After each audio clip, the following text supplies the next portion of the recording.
Hi, this is Austin Wintory. This is the Game Maker's Notebook. And I'm once again very lucky to be guest hosting and today interviewing some salty language ahead. A dear friend and truly wonderful talent, Danny Baranowsky, very acclaimed composer of many indie titles. We talk about his career, his arc, the unusual path of going from a successful freelance composer to a staff composer, and we also fetishize at great length the impenetrable Scottish accent of Grant Kirkhope. So I hope you enjoy.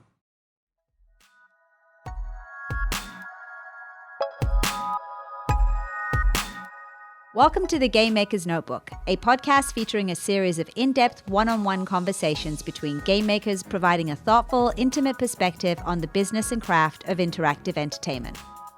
The Game Maker's Notebook is presented by the Academy of Interactive Arts and Sciences, a member-driven organization dedicated to the recognition and advancement of interactive entertainment.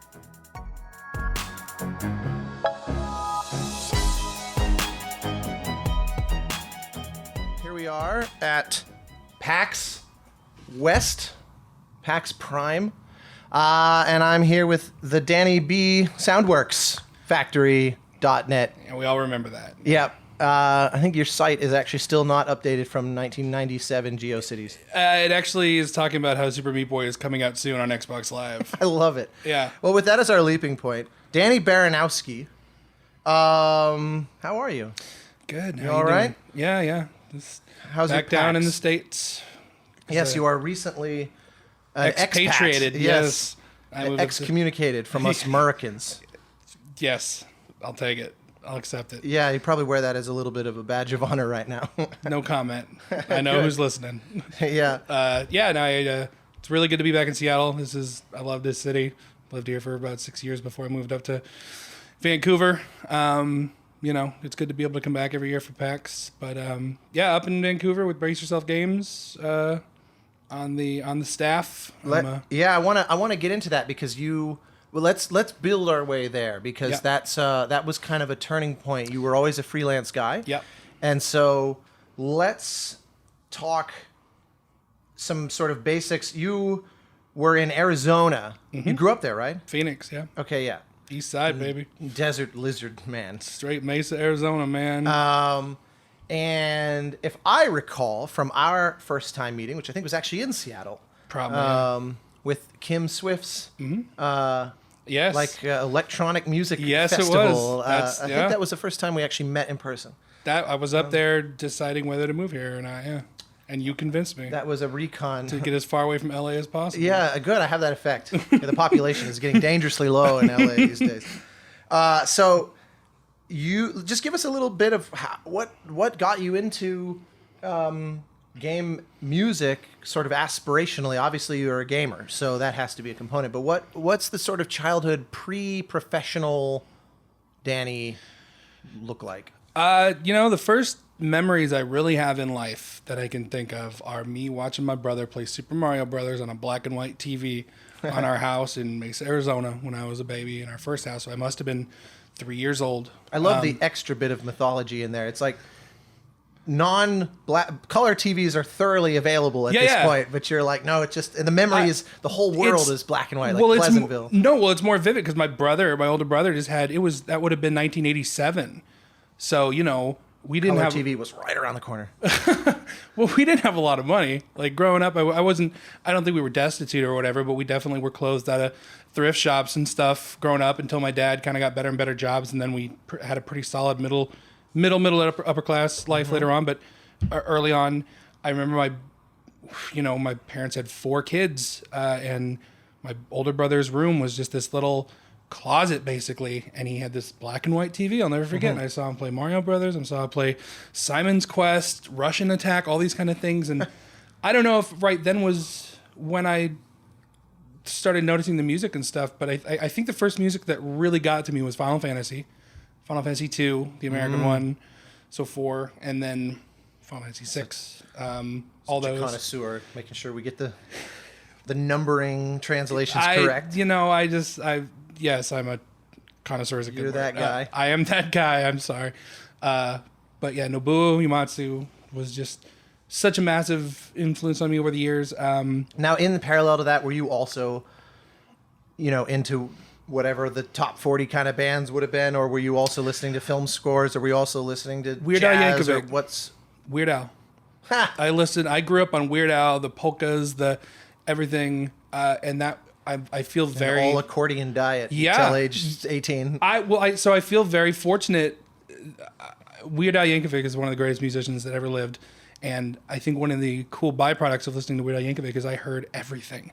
I heard basically covers, accurate covers of punk, R&B, stuff I never would have been exposed to and stuff. And then the polka ones to this day, I credit a lot of, I think, arrangement ability to his polkas. Because I never knew that connection. He picked 4 or 5 completely random songs and made them into a medley. And I heard those so many times that just like the idea of transitioning one song into a completely different song, I feel like that had an effect on me over the years. That's so funny. It's so silly, but it's actually kind of amazing because you're like you said, he's this aggregator. Yeah. And yet there's a real personality to what he's doing. So he's not just this skin graft over someone else's musical idea. Right. He actually merges with it in this like genetic way. And a lot of people don't realize that like half of his albums are just original style parodies. Right. They're just originals, and those were some of my favorite songs. And another thing that Weird Al did for me is he really made it so I've never taken music too seriously, and just anything too seriously, which could be a character flaw in some situations. But sorry, officer, exactly. Yes, I was speeding. But yes, Your Honor, was I supposed to wear pants today? But yeah, so Weird Al. So I had a good spread, and then, I did my first CD I ever bought was Chumbawamba, Tub Thumpin', and with Green Day, not American Idiot, or the one before that, yeah. But I can't remember what's before that one. But then I never really latched on to the popular. I don't mind it. I enjoy top 40 music. I always have. I don't like. Everyone goes through the phase where they're like, I don't listen to the radio. Yeah. But that was kind of short lived, and then at a certain point, probably about high school, just video game music was it. Kazaa was around, so you could get Final Fantasy techno remixes and stuff. Nice. And that was one of the cool things about growing up in the very beginning of the internet age, is that mystique of like just finding music that was so like only 15 people have downloaded this song. You know exactly. It's like a speakeasy. Everyone's twirling their handlebar mustaches, and everybody has that Legend of Zelda parody that they think is by System of a Down, but is really by the Rabbit Joint, and it just. I kind of missed the mystique of that era and stuff. But no, and then... It's a weird time of kind of internet innocence. Yeah. Well, I don't know about innocence. I don't know what you were doing. I definitely was not innocent. Let me put it this way. This super specific facet was innocent. I definitely am not going to tell my parents what I got into on that dial-up internet connection, man. Like... Yeah, of course. I guess the best thing going for the cascading decline of innocence that was happening meanwhile was just the slow download speeds kept you in check slightly. Kids now are just downloading the entirety of human debauchery in one instant. Streaming VR. And, Yep. So, all right. So then, actually, something that's interesting is it sounds like orchestral music, like the Final Fantasy stuff, for example, I would call orchestral, but until much later, none of it was live, obviously for technological reasons. And so it sounds like, in terms of that kind of music, that your exposure to it was primarily like the 16-bit sort of era. You weren't also listening. I'm asking actually, were you also listening to, the John Williamses and things like that much? Not as much. We certainly my house was full of musicals. My mom was a huge musicals fan. Disney soundtracks, of course, and you always had like the orchestral stuff in there. I was also in band from a young age, and I was in the percussion section, which, as any percussionist knows, you have 97 measures of rest and then a cymbal crash. Exactly. And so I got to, I think my exposure to orchestral stuff was in a very organic and cool way, kind of just being behind the orchestra, and like when the horns came in, they were there and I could see them.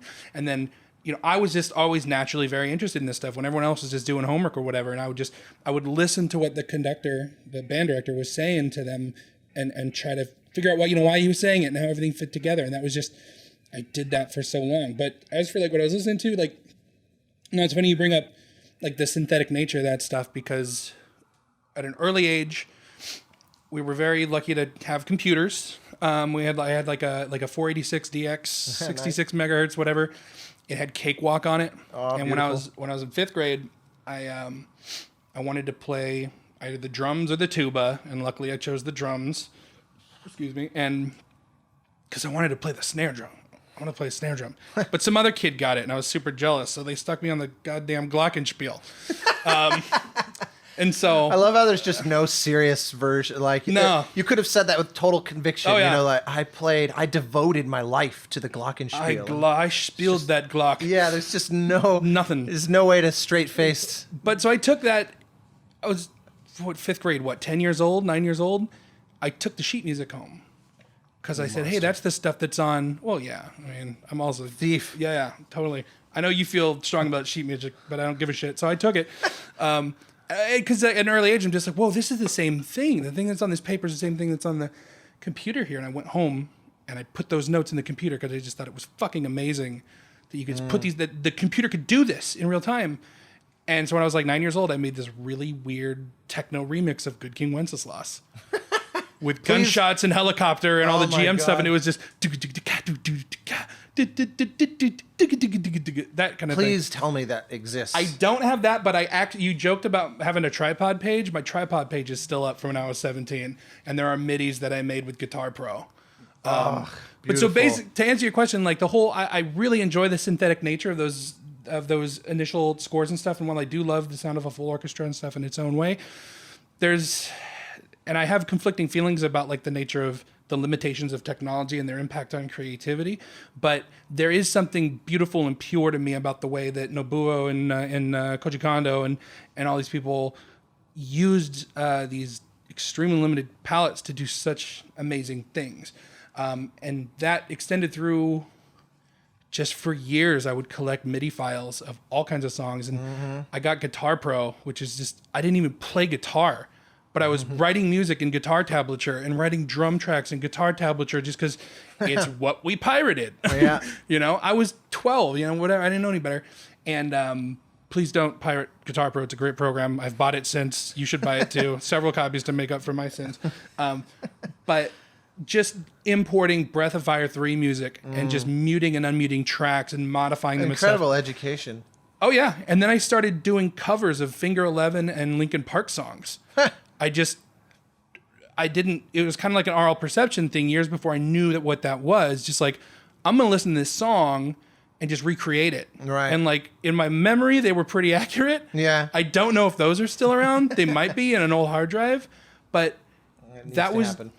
Yeah. We need to find those. Maniac 99. Put your best people on the job. Maniac99.tripod.com. It's out there. Go see my weird MIDIs I made 20 years ago. We will crash that server.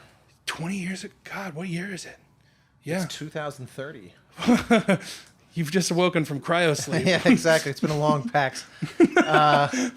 The thing that's interesting about that is I grew up initially a major movie soundtrack nerd, but I was also a gamer, and it gave me the position of being able to grow up hearing these game scores like you're talking about, Final Fantasy or like Chrono Trigger, where it's orchestral music being done through the what was possible. And so it's not live. And meanwhile, even low budget movies in those days would still have something live because there just wasn't, samples weren't kind of up to snuff, and particularly by Hollywood's standards. And so what I started to notice was that any person that calls themselves like a movie soundtrack nerd would hear game scores and ride them off immediately because all they could hear was that sounds like an unfinished cheap demo of something.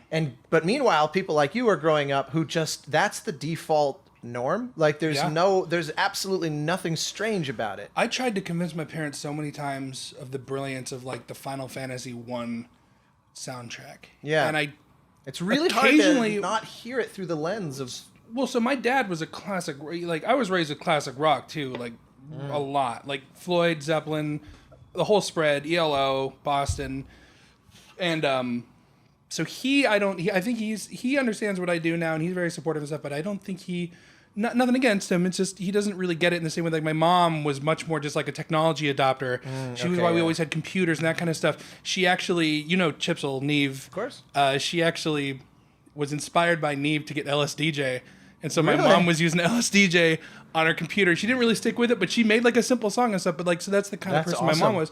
And so I would show my mom like piano arrangement stuff. I think like the Final Fantasy stuff, if you put it on a piano, people were just like, that's beautiful. What is that? Is that Bach? Yeah, exactly. No. I gotcha. It's so true. Yeah. Those piano albums, and then also just the amount of Final Fantasy concerts and like live recordings of that I think was an important, like 20 years ago when that started to happen.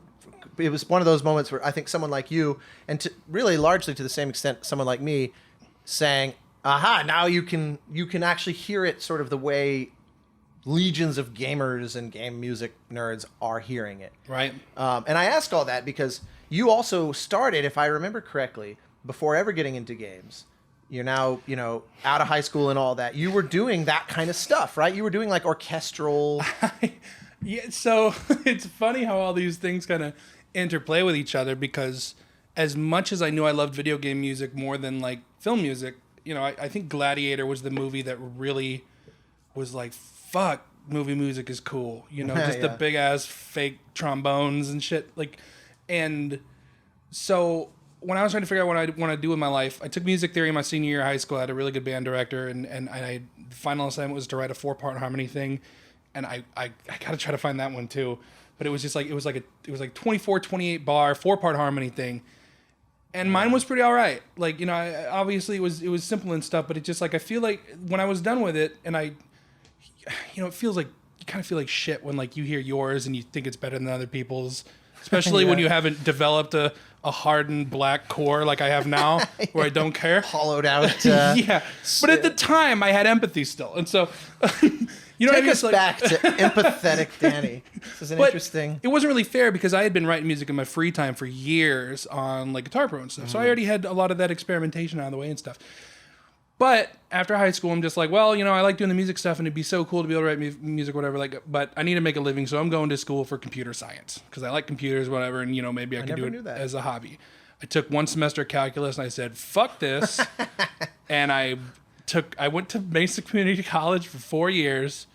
Didn't even get a 2-year degree. I just took all the music classes I could. Wow. It was community college, so it was only like $1,500 a month, and my dad was like, as long as you get good grades, I'll pay for it. Tremendously privileged to have that situation. Not a lot of people get that. I had no college debt, whatever. Mesa Community College was actually, I don't mean to say actually, like to shit on community colleges, but they run the range like anything else. Right. But the Mesa system is kind of well known for being very good. And it was a great experience. I had great instructors. I took music business, music technology, recording, composition, voice, guitar. I just did the spread of everything and immersed myself in it. Did they have any kind of media, like film music or? Yeah. And I did it. And there was Keith Hefner was the head of that when I was there. And he was a really very positive influence on me. He had done some like movie stuff, some film and movie stuff. And he had done it. He was one of these people who had... He was teaching from experience as opposed to having also read about it in a book. Like he was such a great dude. I had such a great time. He brought in some of the like straight to DVD stuff he did, like the really terrible like early 2000s computer generated Penguin Christmas movies or whatever, And he always had the same thing. Like the people who don't take it seriously always had the biggest impact on me, and he didn't. He was not that he didn't take it seriously, but he approached it with humor and all that kind of stuff. And so, anyway, so I had the great experience. So end of this is I did do some scoring stuff, and then so after that, it's like okay, I'm working at Lowe's, I'm working at Circuit City. I don't like this. I want to pay the rent with my rock. Because Tenacious D and the Pick of Destiny is my Bible, if you've seen it. Oh yeah, so you graduate from Weird Al to Tenacious D. Yeah, that's a good arc right there. I never saw that link, but you're right. But it's the same. Actually, it is the same thing though. It's like actually genuinely great musicianship. Oh my God, yes. That isn't pretentious. It's, oh my God, it's very clever. It's it's actually it's funny that there's a real through line there. And speaking. sort of analytically about your writing, that's one of the things that I've always loved about your music that's so on display and everything, that there's like this fun. I've never heard a piece of yours and thought he probably hated writing this because and maybe you hide it. I but, smoke a lot of weed, dude. Yeah, well, that comes across. But no, it's true. It's true. Like it really. There's like a.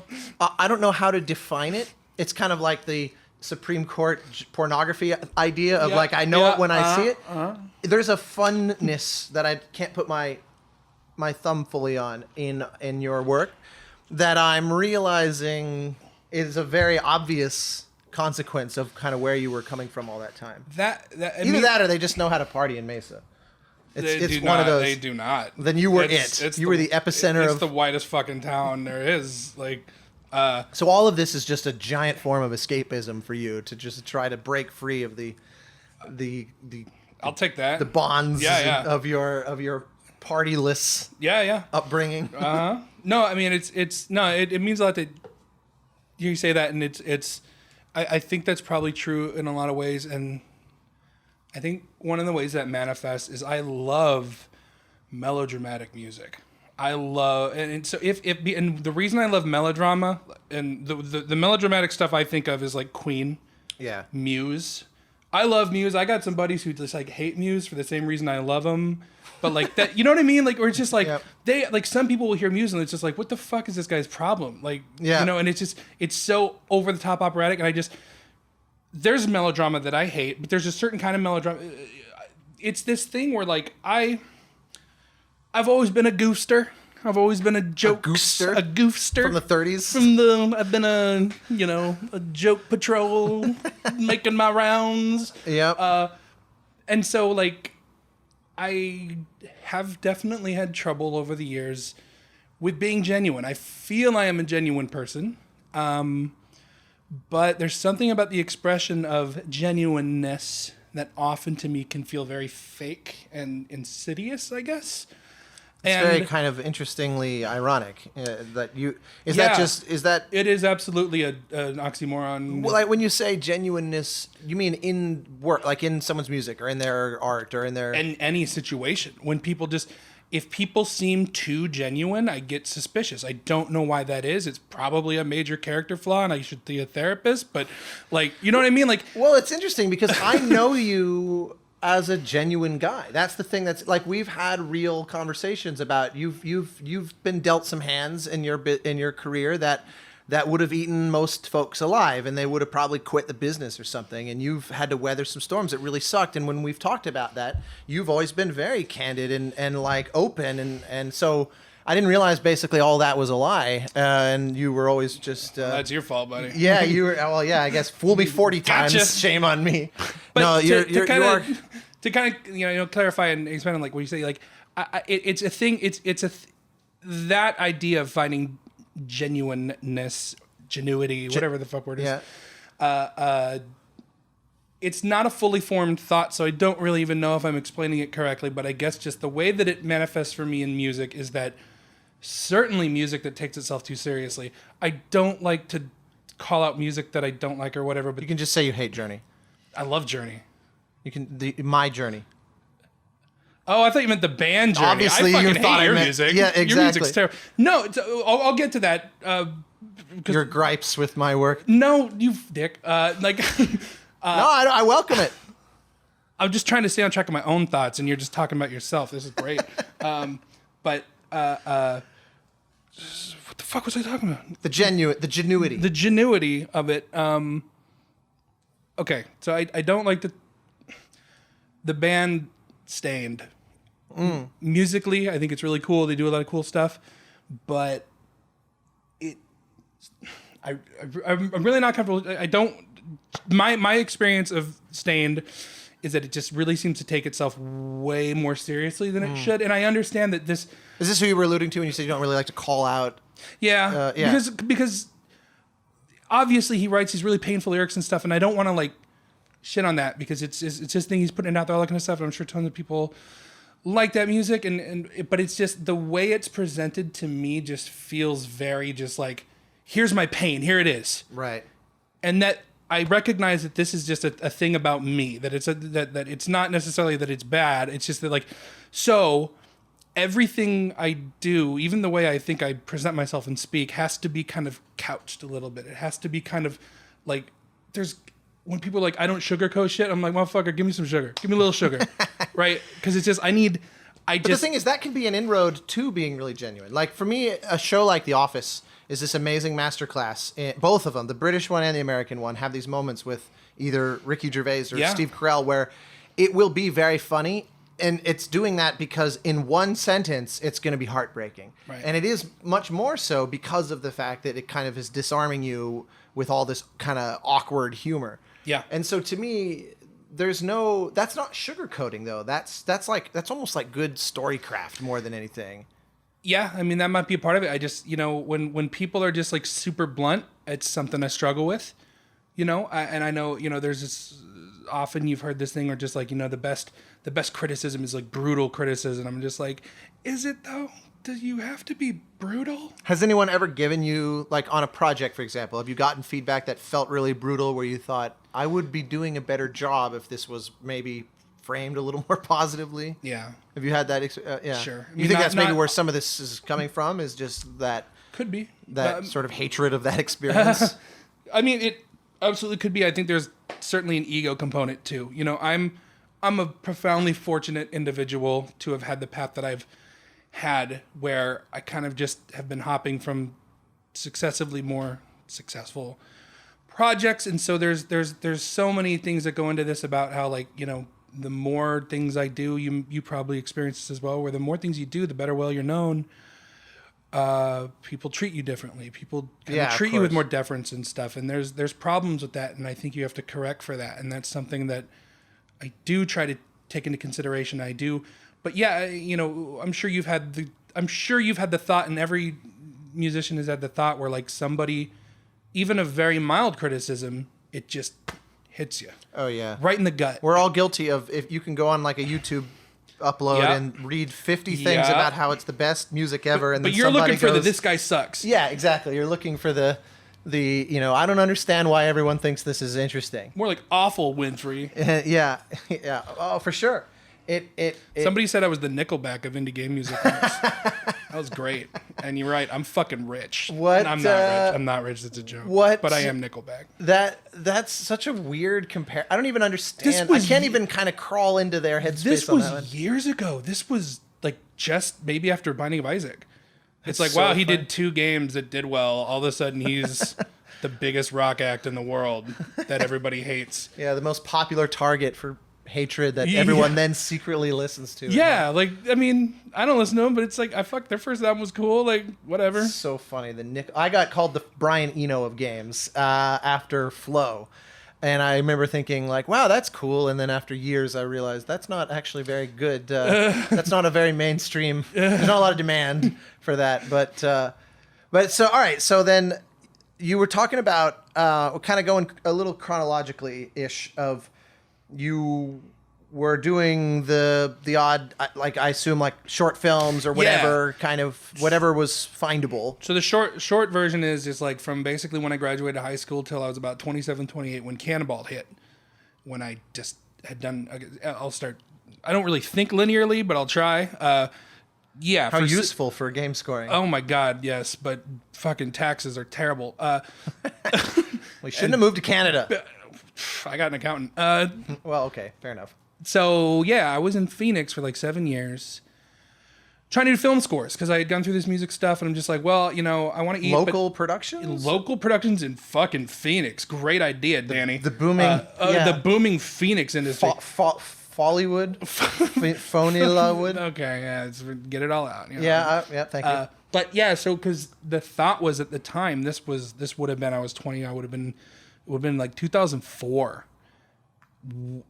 Braid was 2 years, 3 years, 4 years away. I forget the timeline there, but like indie games, right. It was still PS2. It was still Xbox One, the one Xbox One. Yeah. The first one. Yeah, the Xbox. The one. And downloadable games didn't exist unless it was shareware for Windows 3.1 and shit. Like, exactly. Which is also something I got in. That's another podcast. But so I thought, hey, the only way I'm going to make it in film, and I had met, Chad Sider? Of course. Through a weird happenstance, I met him through Jared Hudson through OC Remix. I don't remember the I ever timeline. knew that. And that's how I met Adam Saltzman. Really? So like OC Remix actually, it was just. Well, I knew that. Oh, yeah. Yeah. Okay, right. Of course. The OC then it's Remix just- was part of the Yeah, it was part of the creation of Danny. Let's not go crazy. Well, but I mean, Yeah, honestly, yeah. it's I'm like just, if I'm it, just it- goofing. I like to goof on OC Remix. I love them. it's still going too. It's still It is, still and a they're pretty doing big community. great stuff. But yeah, no, it came out of basically. I forget where in the timeline it was, but I had talked to Chad Sider, and I actually got to visit him in LA when he was working on TV. And I went there with my mom. We just happened to be going to Disneyland, and I'm like, I'm going to meet Chad Sider. And I went to his apartment, and he just showed me how he did everything, and he showed me like the actual score that was going to go and be recorded by a real orchestra. For like and stuff. Lost or something. Yeah, probably. And but essentially, so through those until I was 27 and shit got good with the games, I tried to do indie films in Phoenix, and through those 7 years, I probably made a total of about $2,000. Yeah. It was nothing, and it was It's just a it was tough. It's a tough it grind. was a fantastic experience. It was you talk about putting in your time, putting in your taking your licks, that kind of stuff. It was very formative for me in that sense, and I think I still do think of all the music I do kind of orchestrally. Mm-hmm. Someone who's more learned can be a better authority on that, but like the way I construct things generally feels like there's sections that play off of each other and hierarchies and all that kind of stuff. And I'm not as I took a couple. Well, years there's also I'm always trying to. One of my little axes to grind is trying to demystify the orchestra a bit. There's this sense of like there's this pyramid of composers down there with the grains, and then up at the top of the pyramid is like the orchestral composers, and I'm like, oh, get over yourself. It's really, especially now with sample libraries where you can teach yourself. You can teach yourself a lot of bad habits, but there's a lot of bad habits from pencil and paper composers too, and there's a lot of bad EDM habits, and there's a lot of bad pop and rock habits, and there's no the kind of ivory tower. I think the only thing that kind of it slightly holds true for in that way is that there's a lot of logistic shit to deal with that's not as true in other areas, but that's not. You don't have to be fucking Stephen Hawking to wrap your brain around that stuff. So, to me, I will say one of my thoughts going into taking on those music classes was I want to be half Beethoven and half Jimi Hendrix. Yeah. And maybe that was just a great excuse to get drunk more than anything, and not take shit seriously. And it's like, I actually do very well with instruction. I like school. I am one of those people who just, as much self-experimentation stuff I do, what is most effective for me is sitting down and just having to go to a thing. And that's, we talked about like me not freelancing anymore and working now, and it's been very good for me to have a structure. I'm not a naturally structured person, but that was my approach, where it's just like, I want to learn music theory. I want to know what's going on, but I don't want to be ruled by it. Yeah. And it's now that I know more after all these years, it's just like, I feel like that's kind of a strange way to look at it, because it's just like, you can learn things and not be ruled by them. I mean, certainly you can be influenced by them and stuff. And I kind of wish a lot of times that I knew more. I don't know what key my shit is in ever.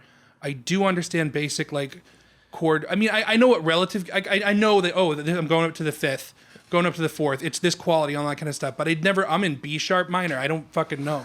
Like. But that's the thing. It's proof that none of that matters. To me, the biggest problem is a lot of music students learn music theory and they see it as a rule book, and it's more like a Rosetta Stone. It is a Rosetta Stone. It's just a way to try to explain the difference between Bach and Mozart and Brahms. Here's a tool set for analyzing those differences, but it's not this prescription of like what music is. I kind of see it. It's theory in the same way of the theory of evolution. It's here's everything we've seen, and here's how it all links together. Exactly. The theory of evolution is never like this is how it works. Yeah, exactly. It's just like this is what we have observed, and this is the model of it. And music theory is the same way, where it's just like a lot of people have this misconception that like music theory is like they're going to go and they're going to tell you how to write. No, it's going to be like this is how they wrote. Exactly. This is how we analyze it. Hey, see this Neapolitan ding dong triple stack? This guy used it the same way as this person, and so yeah. And I think it's proof that following kind of your intuitions can, especially when you have strong musical ideas, as you obviously do, then the ability, trying to go sort of get ideas out of a textbook basically is not a good strategy. Can we shit on your music now? Oh, I'm ready anytime. You can just make that an alternating. Yeah. Well, so then OC Remix was your inroad, and that's how you got to Canabalt. You're one of the people I always sort of go to when I'm describing to folks the viability of the indie space, particularly if you approach it in a sort of entrepreneurial way. There's a lot of like, look, I'll do this for you, and I'll make this as sort of favorable as possible on the front end, and then we can all do as well as possible on the back end kind of business model. And when you go to kind of traditional school to study, especially film scoring, there's a lot of pushback. At least there used to be of that. You know, it's like, no, you need to be paid for your work. Yeah. And I'm like,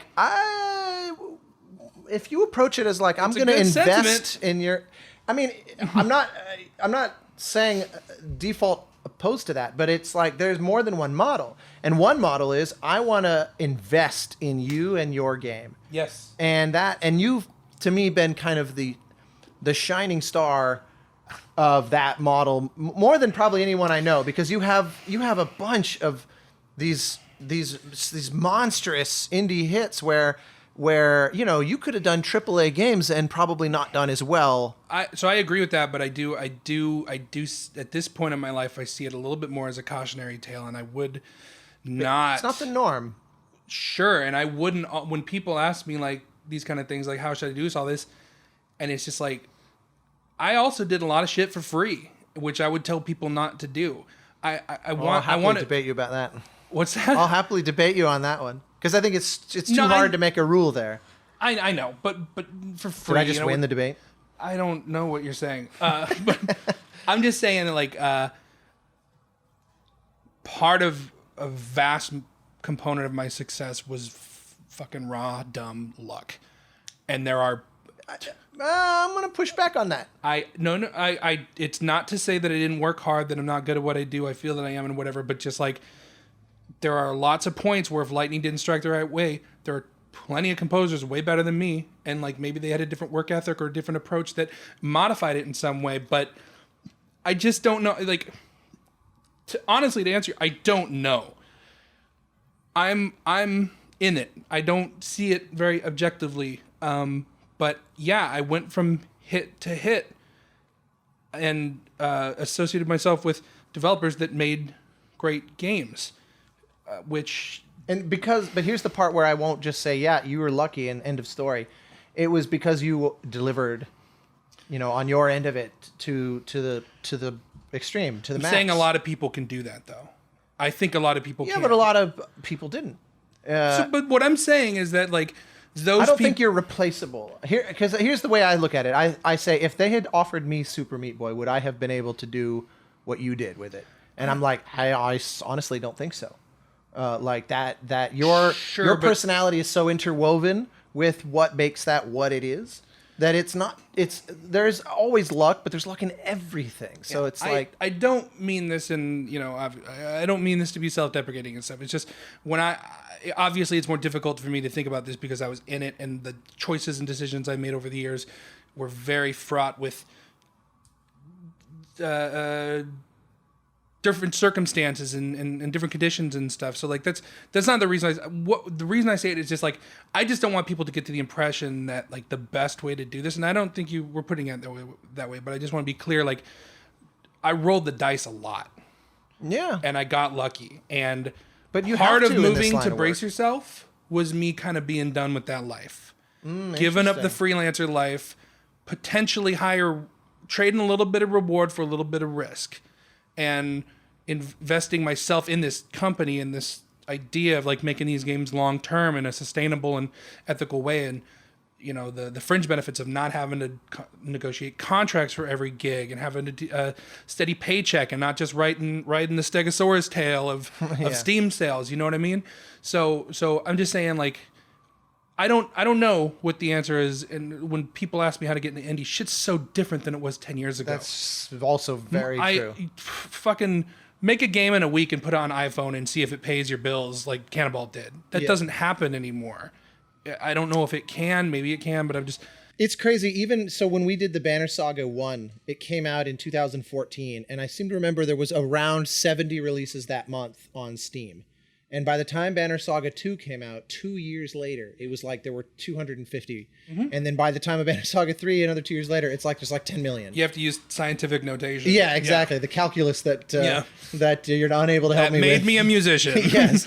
Funny thing about that is like I did my final... The reason that the moment I knew I was going to be a musician was when I turned in my final exam, calculus, and she's like, "Okay, you can get a C with this grade. If over the weekend you do one missing homework assignment, put it on my door, I'll give you a B." I got fucking drunk instead, and I'm like, I'm a musician.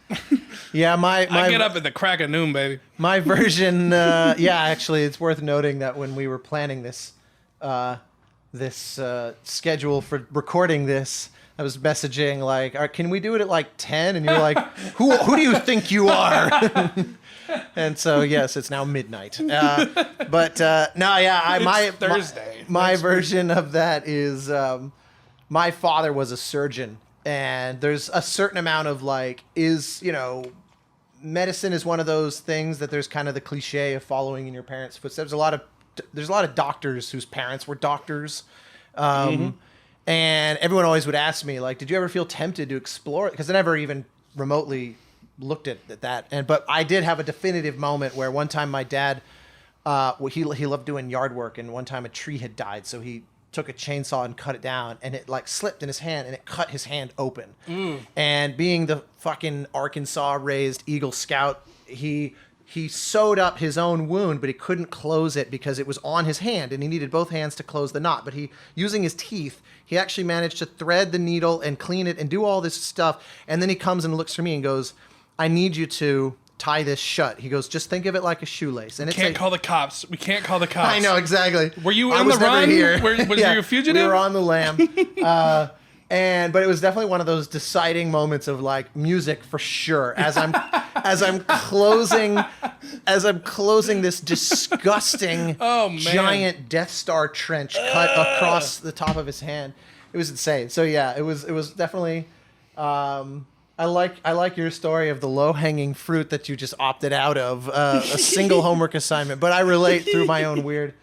In any case, let's is just quickly too, because I really want to actually dig more into this freelance versus not, because that's something it's never come up in one of these before, and most composers are not freelance, and so I want to get into that. But let's just quickly make sure that the world is up to speed then. So right. Canabalt, and then walk us through your Stegosaurus of hits.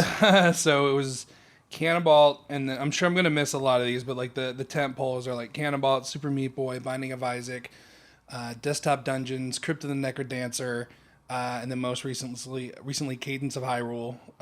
So pausing then,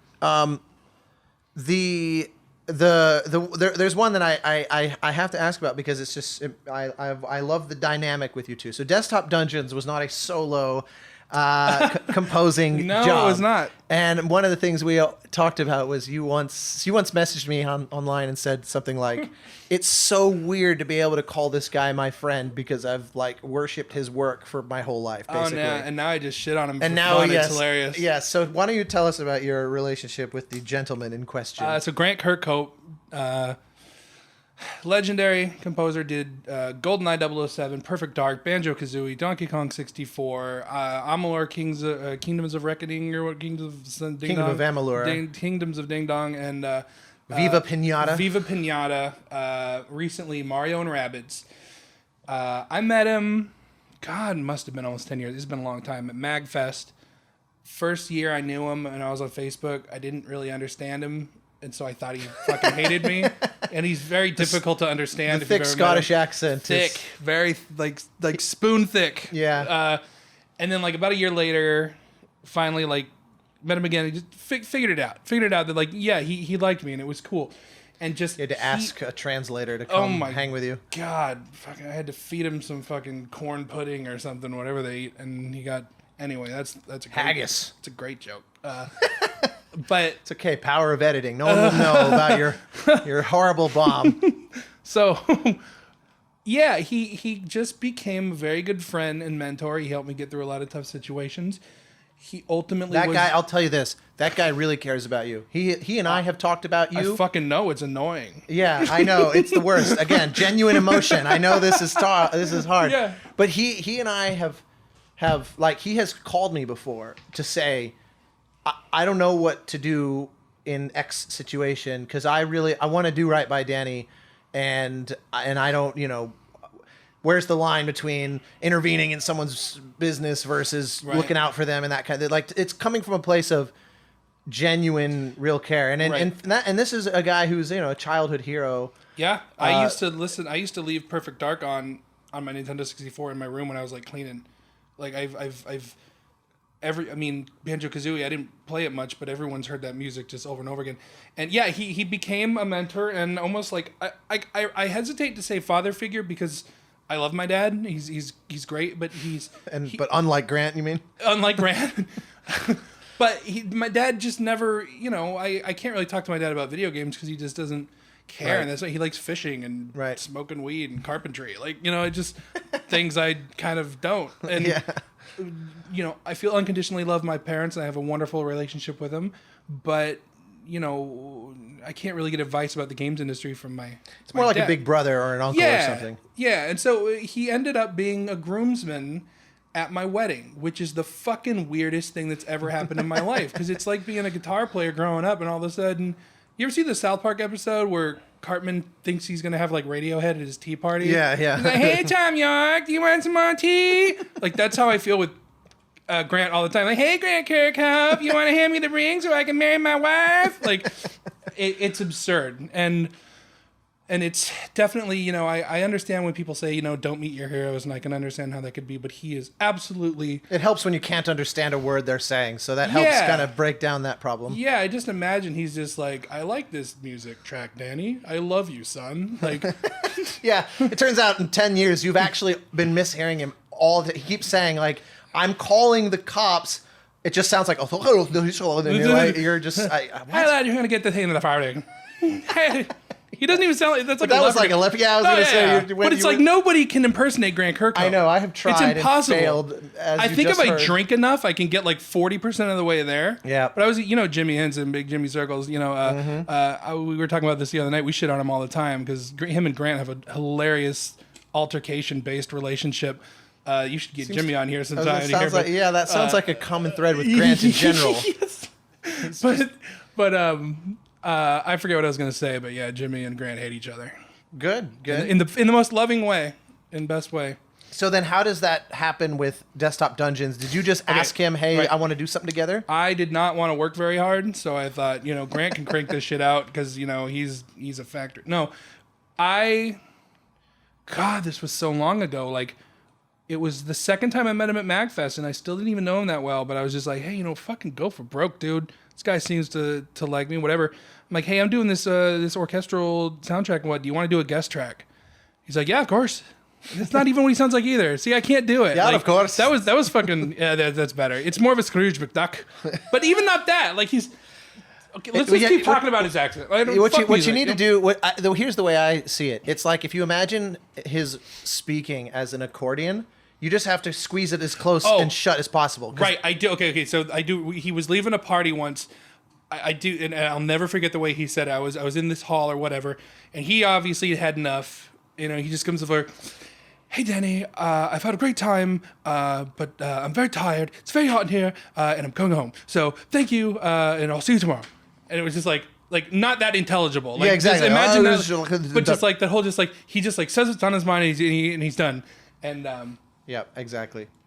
So what were we talking about, or you want to just keep shitting on Grant? I think we were talking about you playing in the band and playing percussion or something. I'm trying to trace it back.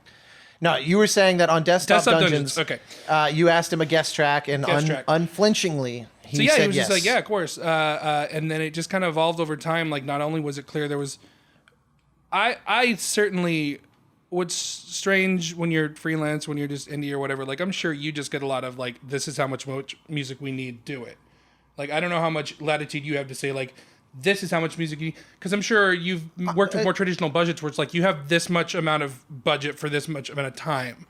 I've never had that. It's always I definitely push back against it, though, because sometimes you discover, like, hey, guys, you underestimated by 2 to 1. You know, like, this really needs actually a lot more than we thought. But, so, basically, I've always really had the option to be the one who determines how much music a project needs. Like, have you literally never had a situation where someone said, you know, there have been it's going to be an hour of music, and when it's only all said and done. When it's only a flat rate, which has not been the norm for me, then yeah, they're like, we have $4,500, then okay, that's X minutes. Right. Yeah, and I'll usually go over because it's just I want to do do what you do. But in this case, it was just, God, that game has so much music. Like every game I've done just has a ton of music because I just. You can't turn it off. Again, at the risk of sounding genuine,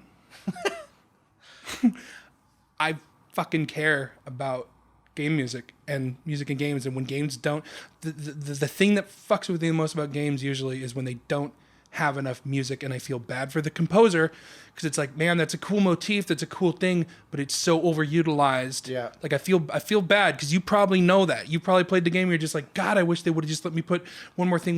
So I scoped it insanely much, and this was when I was freelance, and I did it for 10 years somehow and made it, but like I don't work well without strict boundaries and schedules and stuff, and a lot of indies don't do that, which I wish they would. Just give me this by this date. Yeah. Okay, cool. Then I know what is expected of me. Follow up if I don't do it. Obviously there's a give and take here where like it's contingent on you to also be responsible. But having clear boundaries is good, that kind of thing. So basically, it just got to the point where, yeah, I was writing stuff, and it was just like, I'm going to need a lot more music. Hey, man, do you want to just split this thing? Do you want to just do it and whatever? And he's like, yeah. And so ultimately, like, at that point, I think we felt that my mock-up abilities were maybe better. I don't know if it was better or just like it just made more sense for me to do the mock-up so everything kind of sounded consistent. So he sent me a lot of midis, and I would do the treatments and stuff, and we just kind of said, okay, whatever we do, it seems pretty split. I think it was like a third of the music was all me, a third was all him, and a third was like he would send me stuff and then I would mess with it. Yeah. Which worked out really well, and I mean, if you've heard it, like, yeah, it's great. I still think it's my best work. The not Grant stuff, my stuff. I was gonna say the third of his is your best music for sure. But even as a whole, and even just if you're just talking about mine, or even as a whole, both same situation where I really do love orchestral music. I really do love the fact I truly believe that the orchestra can do anything. Electronic is a lot more interesting to me in the sense that you can just make sounds that never really existed before, but it's like a different thing. But having the constriction of having an orchestra and my limited understanding of orchestration, like, I guess I would just say like in an academic sense. Like, yeah, sure. Which is like you and Riley Koenig, who works at... I just discovered the other day on Twitter. He's a doctor. He's a fucking literal doctor of music. Like, wow. Like, that makes sense given what he did on the thing that I was doing on Twitter. It was a very learned piece of music he did. And it's just so I don't really have that, but I'm just saying like But Grant's no slouch on that stuff. No, same.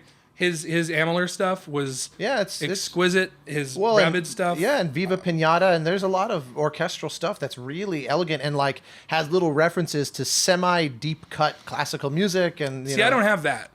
See, I'm a pop. I think when it comes down to it, I'm a pop guy. I don't, as much as I enjoyed classical music and like part of what really just polka guy. Yeah, mostly polka. Yeah, but like the as king much of pop genres.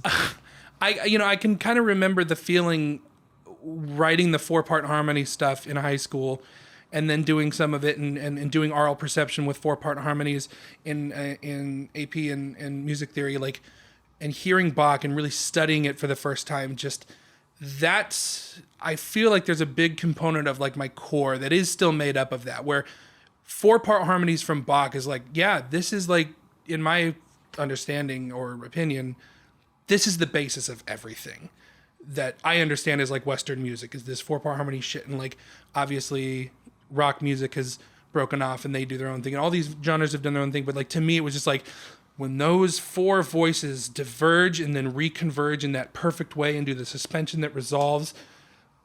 Yeah, it's I magic. remember when I was a kid, one of the things I wanted to be for a long time was a music psychologist, which I don't even know if that is a real thing. But I remember hearing distinctly a 4/3 suspension.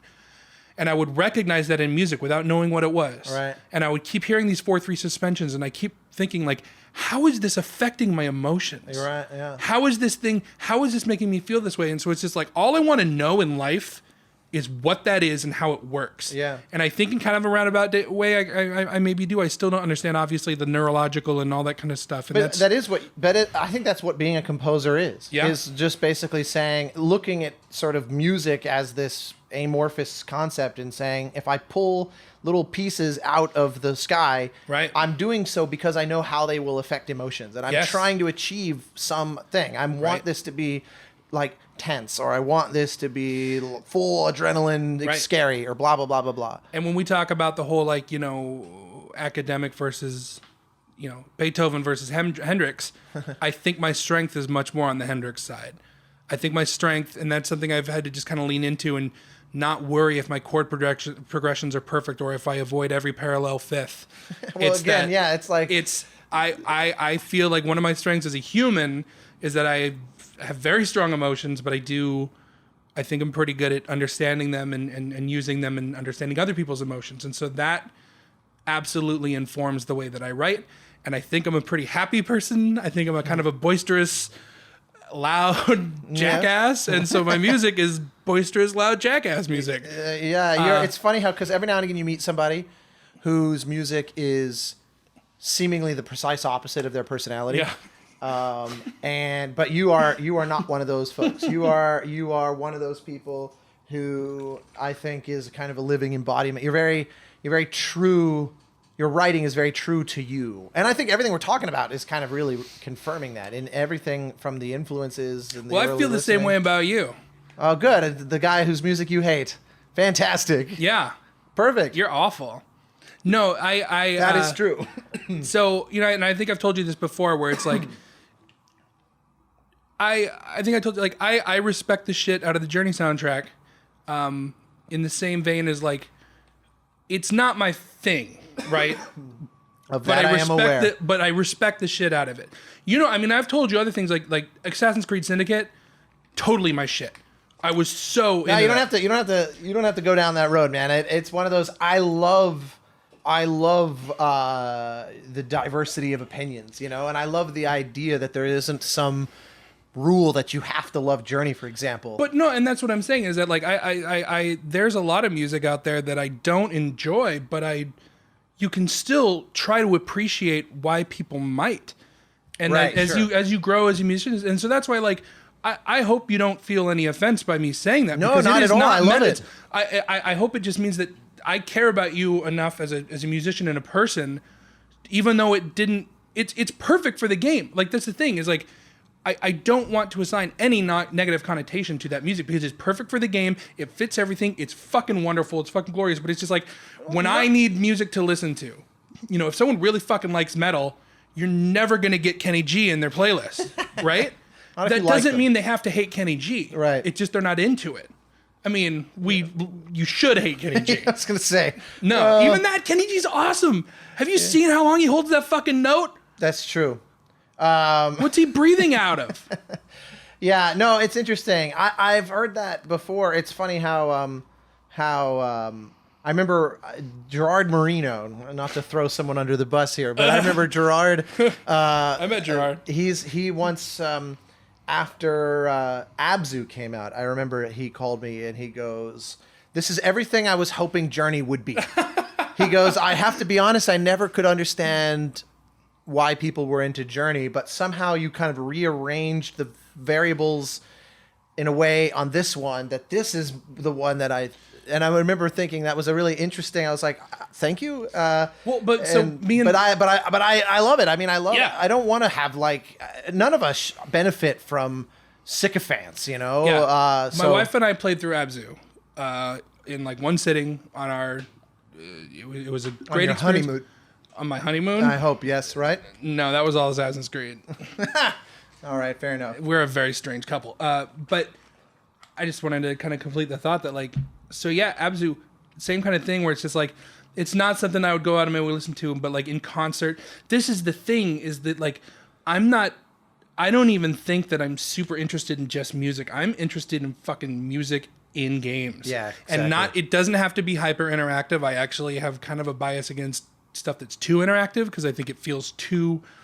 Well, it depends on how it's like done, Mickey but- Mousing it if Mickey Mouse was an android. Yeah. That was like self-aware. You No, know what I mean? it's the way I always describe that to developers is we want to make sure we don't reduce the score to being a machine. Yes, Where it's yes. just So- auto calling a bunch of sound files, basically. But the body of your work that I'm familiar with, which is very little, is that the same kind of thing where it does reflect it's very thoughtful. It's very deliberate.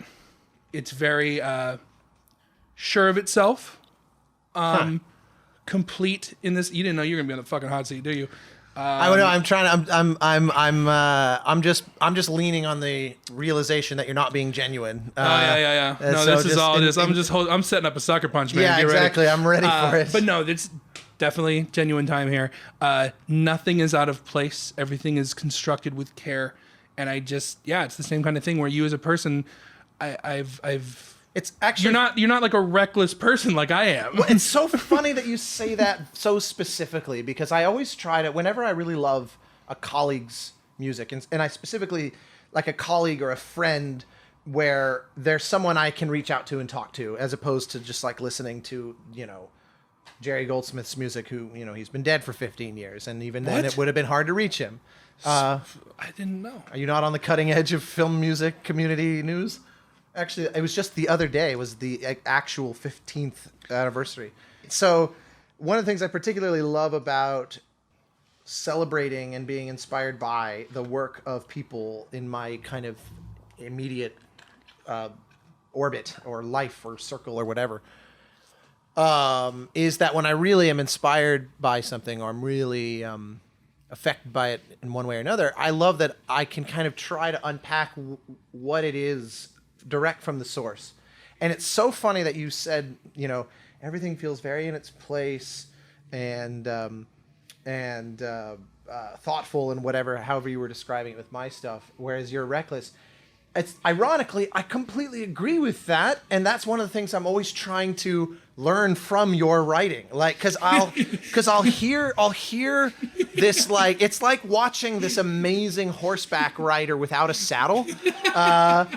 It's really exciting, like because it's one of those I can never. Sometimes I'm the horse. Yeah, I can never fully predict where you're going, and that's something I always want in my own writing too. Sure. I don't like where you can feel the patterns so much that I'm like waiting for 30 seconds from now when I'm finally going to get the new thing because I know what this piece of music is going to be doing for the next 30 seconds. I hate that. I get so instantly bored. Right. And sometimes I think I overcompensate for that in my own writing and it's too hyperactively kind of full of shit. But yours always seems to have the exact right amount of unpredictability without lapsing into insanity. And I genuinely... I'm getting there. I'm working on it. I mean it, man. Like, I remember when I listened to Crypt to the NecroDancer in particular, I was like... Because a lot of the very heavily beat-driven... This is another reason why our mutual friend, Neve Chipsole, I really love her writing for a similar reason. Mm-hmm. Because a lot of once the kind of chiptune resurgence, full nostalgia revolution came, and it was just like 8-bit in all directions all the time... I was so bored by the overwhelming majority of it because it was like people were writing bland music and they thought it was cool because they liked the novelty of the old sounds. Right. But there was like, you forgot to write good music though is the thing. And hers was such a standout for me as not that. I was like this, kind of like the piano reductions of the Final Fantasy stuff. I was like, if you tried to play this in some other configuration with different sounds or whatever, the notes themselves would hold your interest. It's not relevant. Like she uses the sounds that she's using to a masterful effect, but they are almost secondary to just the music being abstractly great. And yours is very much the same way. But Crypt of the NecroDancer was one of those that, I remember enjoying the stuff that you had done up to that point. But this was one where I thought normally, for all the reasons I was saying, the kind of EDM minded or anything that's heavily beat driven, which that one needs to be by conception. I I often have a hard time listening in any long stretches for because it gets so boring so fast. And holy shit, was that not true in Try NecroDancer? writing beat-driven music for fucking 4 years in a row with NecroDancer and Cadence. Like, it was so nice to move on to Industries of Titan that is much more much ambient, more kind of and chill. I refound the tempo track in my DAW. I had forgotten it was there. That's so But funny. just being able to just do a tempo ramp and some rubato kind of shit, and also just like letting a sound ring from. But no, I hear you. And that was when I'm do writing that this, conscientiously. That's where I was kind of wanted that kind of unpredictable, reckless. Because you can do that even in something that's so steady. Is that something that it just comes out that way, or you're kind of having to look at it and go, all right, it's just not interesting yet, and going in and mucking with it? I think it's a little bit of everything, but like honestly, man, writing stuff that had to be to a beat and to such a strict specification, just to not be fucking bored, I had to just like get as weird as I could. You know what I mean? Like, yeah, no, I self-preservation more than a little anything. bit, yeah. But it's also like you know that when you do this stuff, non-composers don't ever think about this, but the practicality of, hey, here's this crazy ass abstract situation that may be subject to any number of potential events that is video game music. Make it make sense. Yeah, you know, and we have a lot of years of experience doing that, and like, so for me, it's just kind of a natural outgrowth of just. You have to do this at 120 BPM. It's got to be 3 minutes long. Do something. And like the NecroDancer idea was kind of like, I'm going to try to do a bunch of genres. Authenticity is not that's another thing I admire about you is authenticity that I don't think I have, where it's like, I can make like clubbish sounding music, but I'm never going to make fucking Skrillex level shit, Deadmau5 level shit. That's just like super authentic and genre defining. I'm always going to have this weird retro Danny B sound, and that's fine when I do that kind of stuff. I'm cool with it. It used to be something I was almost a little quasi-ashamed of, but it's like, it's my thing. People are into it. It pays the bills. Fuck it. I'm doing it. I'm going whole hog on it. It seems so natural. It is. It's not you wearing a hat. Right. And NecroDancer and Cadence were that way, where it's just, this is what I do. This is the Danny B style.com. So yeah, it's, I remember, like, in particular, I almost feel like a fraud a little bit. Like, 2-2, the music in NecroDancer, I tried to make it sound like trap music. And so I kind of just use, like, trap samples and stuff. And it's just, like, if you played that shit in a club where real trap was going on, people would fucking leave. You know what I mean? Yeah. Like, it's not authentic in any sense of the word, but it's just, like, and it's I'm always trying to be cognizant of appropriation, that kind of stuff. I know you probably run into this a lot when it's just like, hey, make desert music. Hey, make this kind of ethnic music. And, you know, that's something you have to be real conscientious. Make Asian music. And a lot of times I play some games where it's just like, dude, that's really stereotypical and stuff. And that's something we have to think about. And the solution to that is not so clear. I got that's a whole rabbit hole we could go down because Yeah. it's an interesting subject, but I don't want to. No, sure. I don't want to derail because I want to know, like, very specifically on the subject. I know that for interesting contractual reasons, we can't really get into Correct. Cadence of Hyrule, but I think and you can not answer. You can plead the fifth if it's the right if you can't go into it. But as a long time, lifelong gamer, obviously one of the great franchises of all time is the Zelda franchise. I mean, it's right up there with literally, you know, the Metal Gear franchise, Mario franchise. Like, there are a few that are synonymous with games, especially to the non-gaming world. Like, there's a few that if you put Sonic the Hedgehog in front of a billion people that all to the last one say, you know, do you play games? And they say no, they would still recognize the kind of cultural relevance of a character. And to me, Link and the Zelda world in particular is one of those.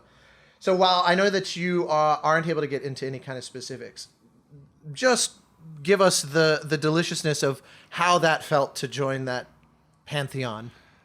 I mean, still a little difficult to wrap my head around. When did this Massively- become reality? Like, because obviously it would have been way before it was public. So was this something that you were just exploding with, Yeah. waiting to share for years? For a time. All right. I'm just... Yeah, I get it. I want to be respectful of what they. Understood. It was. I think it's just totally fair for me to say it was just one of the most intense, amazing experiences of my life, and it's. God, I sound like every fucking asshole on the Grammys, but just like so humbling that I got to be this person and I got to be in this situation, and it's always going to be a little difficult for me to wrestle with. Not difficult, but strange to wrestle with the reality that this happened. Yeah, it would be like scoring a Star Wars movie or something. Yeah, it's just so. Yeah, that's. Don't want to really get into much more, but yeah, it's word. I mean, I wouldn't really have many words anyway. No, it's great. We can hear it. I don't mean that disparagingly. Sure. I mean No. it's clear how exciting and affecting that was, and it's deserved, man. It's so, especially knowing that it was the next step after NecroDancer, and like, how do we take this game and put it in that Right? vein? You're the only one who's probably qualified anyway. So who else were gonna get? It's like, to me, it's amazing. But so I want to end with just a little bit more unpacking on. You've had the reverse arc of most composers that I know. So many people went, this is like composer life 101, and Grant is actually the perfect emblem of this, but there's many, many others. Step one, I want to be a composer. Parents say, you need to get a real job. Step two, the loophole. I find a staff job somewhere, and I get to have my 9 to 5 and my bi-weekly salary and blah, blah, blah, but I'm still involved in music, like Grant at Rare and blah, blah, blah. There's a lot of composers that they land some kind of staff job, and usually it means they're doing music plus other stuff, sound design or dialogue editing or blah, blah, blah, blah. And then at some point, they break free, and, step 3 or whatever, I lost track, they go freelance. Yeah. You are a very atypical example of someone that is crushing it freelance and then decides, I want to go have a staff job. Now, obviously, the resonance with the company and these people is going to be a big part of it. But just give us some take on that, because I think this is an arc that is very rare to hear about. See, I didn't even know that. I had always kind of assumed that you're freelance and then you just...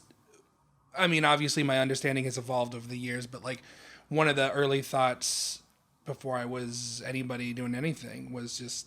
Even one of my friends I remember told me, yeah, you just do a bunch of music and then a label's going to pick you up. That was the thought back then. That was the Right. thought at the turn of the millennium. Like, Yeah. you just, what other way was there? So yeah, I was... But even then, you're still very much freelance, even if you're on a label. Yeah. But so I'm just saying, like, my understanding of these kind of things is just like, I was doing the indie stuff with the thought that, like, hey, maybe one day, like, Activision will pick me up or something, because that's how I thought it worked or whatever. And then at some point, several years in, when I was, making fucking great money and just worked at home and stuff, and it was just like, no, well, I don't really care. I don't need to work at Activision. If they come at me and say, hey, do Call of Duty, sure, fuck yeah.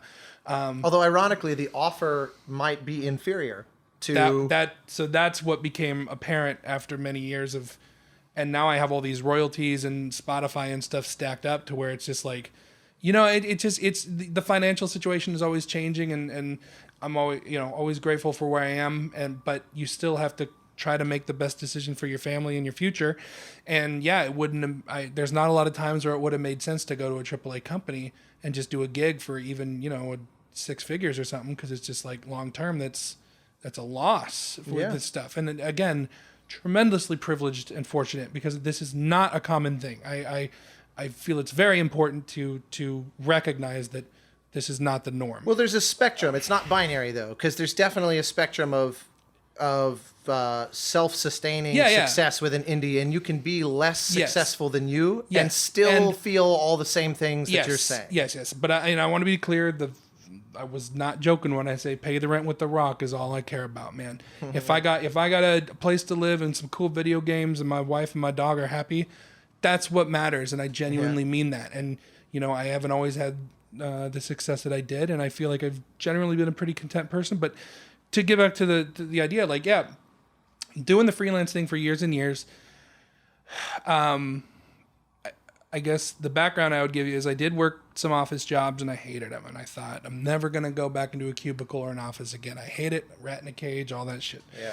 And at some point, you know, when you're doing freelance, first couple months, first couple years, it's just pretty cool. You don't have to leave the house. You ain't got to wear pants. You know, Amazon brings the food to you, you know, and there's just 10 years of it, man. It just kind of got sad to the point where I definitely fell into that trap of just, you know, I'm comfortable with my body, but I did gain a bunch of weight and start having more health problems that had to be addressed mentally. Just not, you know, that I'm probably one of the most extroverted people there that exists. Yeah. For a composer, I need human beings. Yeah, I am the predator on those like memes where it's just like introverts and there's just like people screaming at them and they're just trying to read a book. That's me. It's like, motherfucker, how do you think I feel that I need your blood? You think I feel good about that? Like, I want you to be able to read your book, but I also need you to live. Like, so that's a joke. Don't be afraid of me. But so it's a GDC. The stories of your terrors My are legendary. terrors. Yeah. As all these introverts just gather and screaming at people reading books. What's it about? then, yeah. No, it's true, but actually, it is very uncommon. Composers, musicians in general. Well, not musicians in general, actually, but composers in general are stereotypically very introverted, and so Really? Yeah, I think so. Not the ones I know. Have you met Jimmy? Well, again, I think in some cases like attracts like, but pound for pound, you know, it's a job that requires you to basically be alone most of the time. So if you're going to take that job on, you better thrive like that. There's actually a good example of this in my new situation here. So to get there, at some point a few years ago, I was still in Seattle, and Ryan Clark runs Brace Yourself Games. He kind of joked about me moving to Canada, and poor naive me 2 years ago was like, I don't know, man, I love my country. I don't think I could ever leave America. And then 2016 happened. It was not I don't want to get too, you know, super political about it, but it's not the reason I accepted his offer and left. The reason I accepted his offer is we came to an agreement of something that would make me feel okay with being off the market. And so when we made an equitable, did what you always got to do is have a good contract, have a good agreement, have third parties look at it to make sure. And we came to an agreement that where I felt comfortable giving up that. And it's a very even-handed, lateral, you know, hopefully eventually, I don't know how to talk about it without being, sounding strange. I don't know. This is not my forte. You don't need to expose how the sausage was made on this one. I know. I'll just eat the sausage. That's a stupid joke. So the lifestyle change has been pretty massive. I was sedentary for a very long time. Yeah. 10 years. There was just no reason to leave, so I never did. Now, and so I lived in like the suburbs and just drove everywhere because that's how I grew up in Phoenix. You just have a car. Like, why the fuck would you walk in Phoenix? Yeah. And so now we live in downtown Vancouver. I walk to work every day and back, and I get my minimum 40 minutes of human walking activity, usually more, walking the dog, all that kind of stuff. And it's been a drastic benefit to my health, mental health, physical health, all that kind of stuff. And I used to have a separate room in my house to write music, which is great because it's good to have a computer that doesn't have World of Warcraft on it to get shit done. But now that I actually like go to another place and it's like, he trusts me. I kind of just get latitude. I could go play World of Warcraft all day at that computer at work. And I thought that was a danger, that I would just go there and play video games all day, but I just don't. Yeah. And it's just like that. It really showed. Your brain really shifts, I think, when you walk in those doors. Really does. There's other people there. But to talk about the introvert kind of thing, the only real drawback I've seen so far, which is one that just probably can't be solved, is that everyone's kind of in the main area and they can talk and stuff all the time. I'm in my office and I'm usually alone. Right. And I think that's it's not a solvable problem really. Like, even if I get a bigger, better studio, whatever, like it's always going to be a thing where I'm in there with my headphones on. Idle chit chat's not really possible. It's the same kind of phenomenon that I'm sure you're aware of, where just like You ever been jealous that like artists can listen to podcasts when they work? Oh yeah, Or have like a TV show on? We can't do anything but work. Yeah. The whole time. You can't. I have a friend who does a lot of video editing, and he posts reviews on Facebook of like every TV show and movie in the universe. Yeah. And I'm like, and his output professionally is massive. Yeah. And I'm just like, there are not enough hours in the day. And he goes, well, it's because it's so easy to watch while I work. And I'm like, God, I hate you. I hate it. There's so much shit on Netflix that Yep. I'll never see. Yep. That I'm sure is life-alteringly good Yep. because we cannot multitask that. Even I could, if it was something really dialed in and simple, I could maybe handle little pieces of that. But then the challenge is that almost everything I would want to watch and listen has music in it. Yeah. So then there's just this clash of awfulness, and it's no win. That reminds me too, though, that I'll say that like the shit that I am really, I've known this about myself for a long time, but I really only come to terms with it more recently that I don't really listen to music in my free time. I never just sit down and listen to music. When you say come to terms with, because you thought that was a bad thing? Yeah. Yeah, I'm not sure I do. I listen to music in games. Right. I play games because I love games and they're fun, but I also, it's kind of a double-edged sword because if a game has music that I don't like, it really affects me. Yeah, it's hard to overcome. Yeah. And I also just, it's not like I have a dogmatic belief against it about turning off music and playing other music. Right. But I don't like to do that. If other people do. Never understood that. I know, have but the same attitude. No, I'm with you. In other Yeah. words, I've never understood how that's even appealing to people, because it just feels like it would be like if you had the option to turn off the visual effects that they painted over the green screen. Yeah. And you're like, I want to put my own backgrounds in the Avengers. And you're like, what the hell? How is that a good watching experience? I do kind of get it because like music is so personal. And like, I'm with you that like I don't understand it, but I totally understand why other people would do it. But I'm just saying that like, I don't even really, I have like, people have like Spotify playlists and shit. And I'm just like, I just don't. Right. I've never thought like, why would I want to, there's just this missing connection in my brain when people ask me like, what kind of music do you listen to?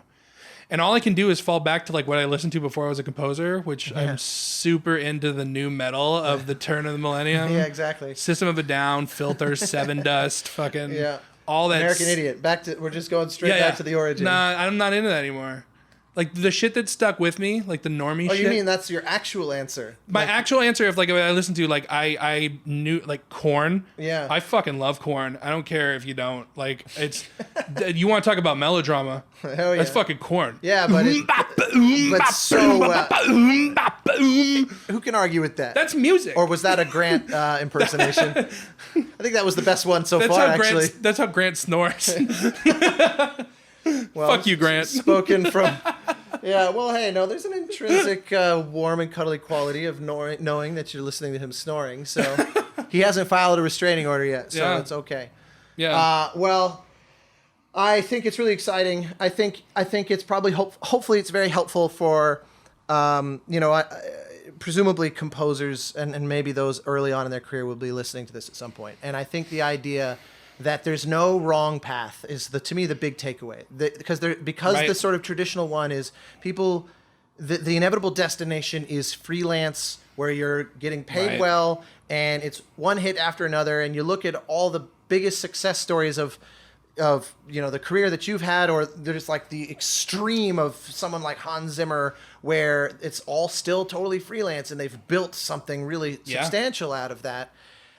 There's a tendency to look at that and say that's the only way, unless I want to go work for the man and suffer and not really love what I'm doing. And I think it's so valuable to have heard such a different take from you here. Well, one thing too, a lot of people ask me, how do I make it or whatever. And what it makes me think of is I remember, I don't know how Chad remembers it, but Chad Slider, I remember my recollection is that I asked him like, how do I do this? How do I make it? Just tell me what to do and I'll do it.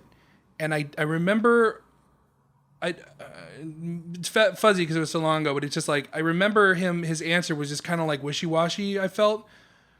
But the reason is there is no answer to that. Well, and exactly. It took me a long say? time. Yeah, and so now that I'm in the position, it's just like anyone who's listening to this and they're just like, what do I do? I can't answer that. I mean, I can give you, I think there's some bedrock principles that I think we would all agree on. Like, you have to be good. You are going to have to work hard. you also need to be careful not to work too hard, burn yourself out. True. All of these things are on a spectrum, and there's no like binary shit here. You know, even the whole like don't work for free shit. Like in general, yeah, maybe not, but like I worked for free on some shit before I could, you know, the only things that are bedrock principles for me is keep doing it. Make sure you love it. Make sure you're ready to do this forever without ever making it, because you may not. Yeah. And I hate it sounds doom and gloom. I don't mean for it to be that way, but there are just not enough spots for everyone who wants to do it. Yeah, if you need the validation that from the outside world to feel like you're not wasting your time, it's going to be a real tough road. Because if you're never fully earning the living and you have to work some other job, but you love all those times that you're in it, you could go your whole life and not be unhappy. That's what you have to be prepared for. Yeah. I think for a lot of people, not anything to do with their skill or their passion or their value as a human being, that's how I think a lot of people, most people maybe would end up. Yeah. Where we have gotten, we are, again, I don't mean to like press it, but I do place a lot of emphasis on just fortune. You know, I think because shit can happen. Your wife can get in a car crash, like someone can be hit with illness. Things can happen in your life that can just derail you for no fault of your own. Yeah. And don't beat yourself up if you don't. I know it's hard, man. I know what it's like to work at Circuit City and like Lowe's and you also know that what it's like to work on a really spectacularly successful thing and everybody look at you as if you're a rock star, and everyone be unaware of how difficult it is and how hard of a time you're dealing with for private reasons that the world will never even know about. Right. You know, so there's an element to that as well, where it's not just this dichotomy between I'm working at Circuit City and I'm really not happy versus I'm working on things and they're going well. Like it can also be going well on the outside, you be suffering enormously. It's very important to know that even a high level of success, it will not fix you. Yeah. If you need, I think it's very important, because I've struggled with some pretty wicked mental health shit my entire life. Still do. Got a pretty good handle on it now. But success and adoration and recognition and awards, they will not fix you. I can promise you that. And anybody who it does fix them, I question their mental state, because that sounds like some serious megalomaniac shit. Because or the bottom's waiting to drop in a situation like that. What I find satisfaction and happiness and stuff is in a stable work environment, a stable family, supporting loved ones, you know, all that shit that just sounds so fucking hokey and stupid when you're young, and the older you get, the more you get it. Yeah. I mean, I'm only 35 years old. I ain't old, I ain't young. I'm in this weird, middle age is coming, baby. But I'm just saying. You're preparing for it well. No. I think I'm not enunciating it clearly enough then. I'm just saying, I think I said it clear as I can. It's not going to fix you. Your fucking life and your livelihood and your family, it's always been my priority. I've failed at that at times. I've prioritized the wrong things and everything, but it's just like, that's my best advice. If you want to make it, is take care of your regular life first. Yeah. Because if that's not there, if you mortgage your house and just give away everything to be that one success story that's on the news when thousands of other people have done it and now they're just destitute, there's no point. Like you just, and I don't want to be patronizing to people and tell them how to live their lives. But to me, the important thing has always been to focus on your family, focus on your mental health, focus on all that kind of shit. Try to make rational decisions. Don't put all them eggs in one basket. You know what I mean? It can happen, but it's rare. It's beautiful, but rare. Yeah. Like a good steak. I'm gonna let that be our closing comments. So tell us where to find you. I'm on Twitter, Vancouver, British Columbia. Do you want my address? Yeah, give us your address and whatever the Canadian version of Social Security, if they even gave you one of those. It's the SIN number. The SIN number. SIN. That was great. I have a SIN number. Yo, finally, you're getting what you deserve. Hell yeah, SIN country, baby. At Danny B Style on Twitter. I have DannyBmusic.com is all my Bandcamp, my latest stuff. If you want to see my archaic old website that shows Super Meat Boy coming soon, that's dbsoundworks.com. Yes. And if you want to see my tripod page from 1997, it's maniac99.tripod.com, and there's a bunch of middies on the left side that will make you lose. You will lose any kind of respect you ever had to me. There's a lot of links to Star Wars sites and middies and references to my middle school band. I want to go on there and make sure all your links are still active. Surprisingly, a lot. My guest book still works. Wow. All right. Well, I'm going to go add at least one name. Yeah, sure. I'm going to do it. Well, thank you again. This was awesome. Yeah. And hopefully everyone's going to come crash the tripod server. I hope so. They need to be taken down. Thank you. Thanks.